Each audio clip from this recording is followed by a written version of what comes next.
नमस्कार आप सबको। एविडेंस की अगली कड़ी में आज हम चर्चा करेंगे उपधारणाओं पर, प्रिजम्पशन पर। उपधारणा कर सकेगा, करेगा और निश्चयक सबूत, जो एविडेंस एक्ट की धारा 4 में बता रखा है। उपधारणाएं क्या होती हैं, उपधारणाओं का क्या प्रभाव है, इस सब पर एविडेंस एक्ट में बहुत विस्तार से चर्चा मिलेगी। बेसिकली उपधारणा न्यायालय का एक अनुमान होता है जो ऐसे फैक्ट्स पर डिपेंड करता है जो कोर्ट में प्रूव कर दिए गए हैं। ये दो प्रकार की बताई जाती है, फैक्ट्स की प्रिजम्पशन और लॉ की प्रिजम्पशन। फैक्ट की प्रिजम्पशन जो है वो मे प्रिज्यूम कहा जाता है, सेक्शन 4 में मे प्रिज्यूम के रूप में इनको डिफाइन किया गया है। और लॉ की प्रिजम्पशन को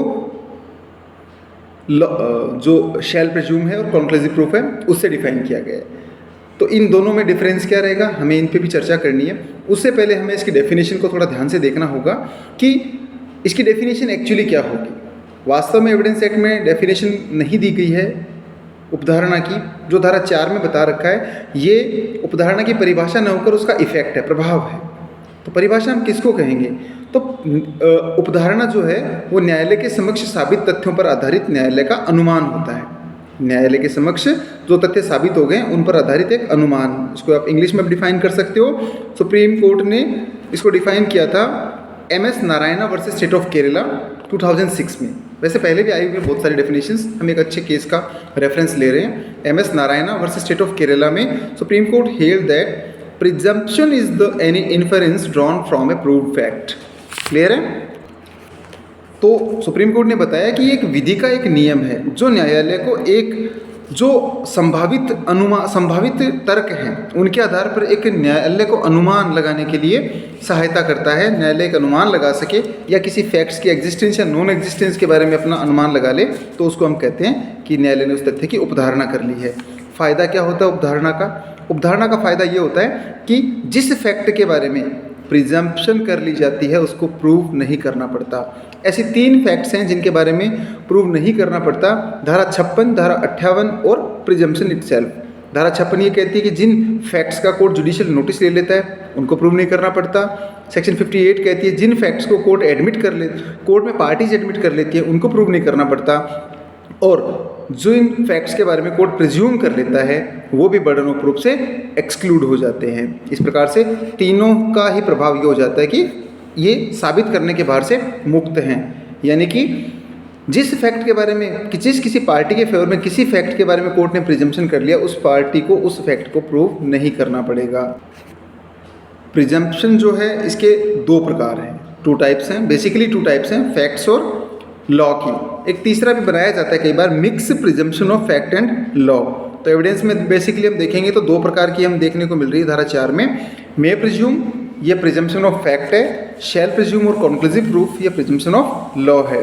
तो ध्यान देना, प्रिजम्पशन ऑफ फैक्ट और प्रिजम्पशन होमिनिस, जो मे प्रिज्यूम है इसको प्रिजम्पशन होमिनिस कहा जाता है।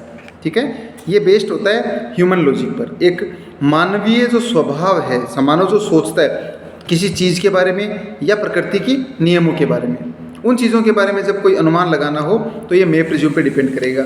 ये 100% फैक्ट्स पे डिपेंड करती है और ये रिबुटेबल होती है, खंडनीय उपधारणाएं हैं, इनको खंडित किया जा सकता है। कोर्ट चाहे तो इनको उपधारणा करने से इनकार भी कर सकता है या कोर्ट चाहे तो और सबूत भी मांग सकता है। जैसे आप धारा 114 पढ़ेंगे एविडेंस एक्ट की, उसमें मे प्रिज्यूम के बहुत सारे एग्जाम्पल्स हैं कि न्यायालय तथ्य, प्रकृति, मानव परिस्थितियाँ, मानव व्यवहार, विशेष कंडीशन में एक ह्यूमन बीइंग क्या सोचता है, उन सबको देखकर मे प्रिज्यूम कर सकता है किसी फैक्ट के बारे में।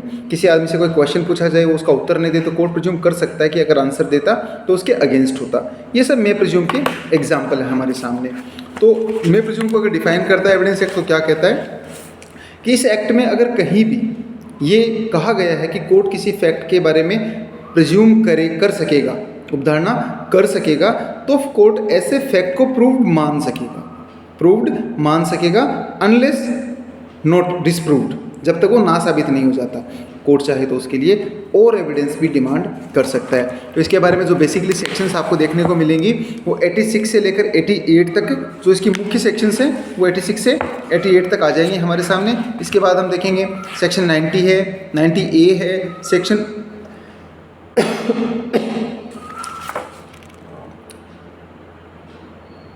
90A, 88A है, ठीक है, 114, 113A, ये सारी सेक्शंस मे प्रिज्यूम के एग्जाम्पल हैं।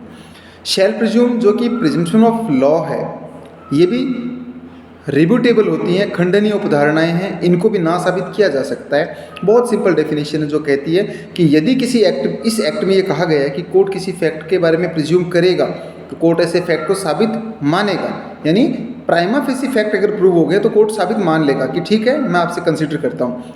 कब तक? जब तक ना साबित नहीं हो जाता। जैसे एक आदमी कोर्ट में अगर ये प्रूव कर देता है कि उसकी बहन की मृत्यु विवाह से 7 साल के भीतर हुई है और उसके जो बहन के हस्बैंड है उसने उसके साथ क्रूरता की थी, मृत्यु से कुछ पहले उसके साथ क्रूएलिटी की हुई है, तो कोर्ट ये प्रिज्यूम करेगा कि उसके हस्बैंड ने उसकी डॉवरी डेथ कमिट की है, यानी दहेज हत्या कारित की है।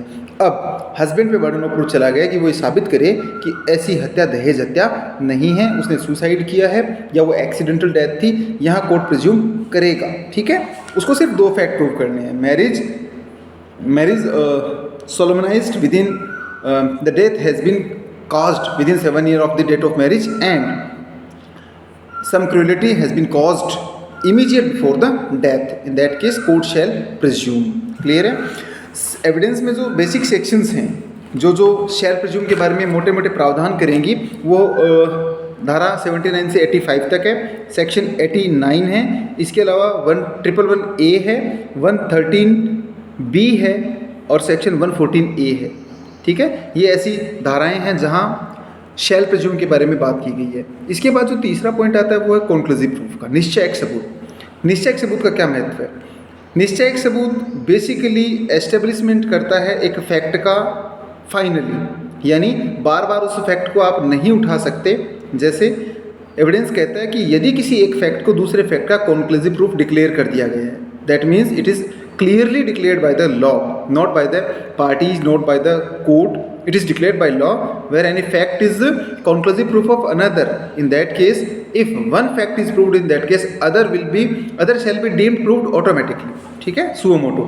तो एक फैक्ट यदि conclusive proof डिक्लेयर किया गया तो ऐसे फैक्ट के साबित हो जाने पे कोर्ट दूसरे फैक्ट को भी प्रूव मानेगा, यदि और जब तक वो डिसप्रूव नहीं हो जाता।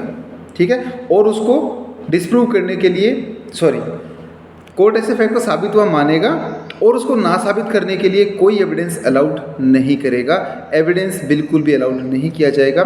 जैसे धारा 112 इसी एक्ट की एक बच्चे की लेजिटिमेसी के बारे में बताता है कि यदि बच्चे का जन्म मदर फादर के मैरिज के एग्जिस्टेंस में या after dissolution of marriage with in 280 days में हो गया है तो बच्चा उस पर्सन का लेजिटिमेट चाइल्ड है। जैसे सेक्शन 82 ऑफ आईपीसी है, अगर बच्चे की एज 7 साल से कम आपने प्रूव कर दी, ये मान लिया जाएगा कि बच्चा ऑफेंस करने में इनकेपेबल है, डोली इनकेपेक्स एप्लीकेबल हो जाता है। जैसे सेक्शन 113A है, अगर कोई इंडियन टेरिटरी का पार्ट किसी दूसरी कंट्री को ट्रांसफ़र हो कर दिया गया ऑलरेडी 1935 एक्ट के अकॉर्डिंग, तो ये कंक्लूसिव प्रूफ है कि वो ट्रांसफ़र हो चुका है।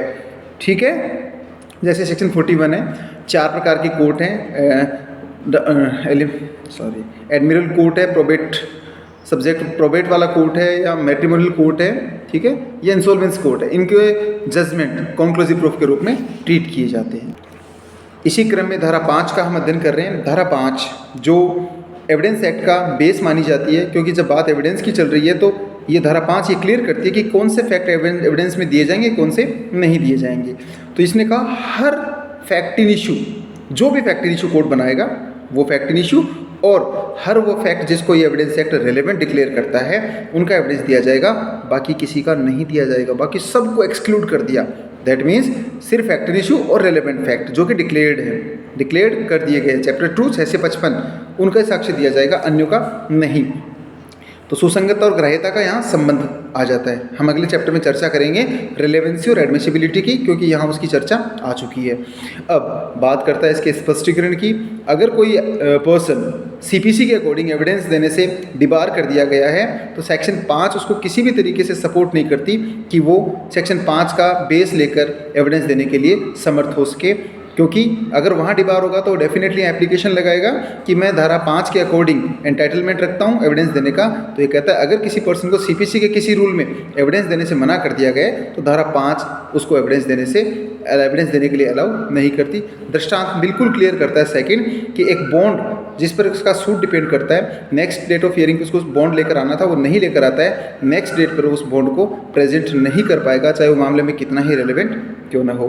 Thank you very much. Next session relevancy and admissibility and chapter 2 relevancy of facts.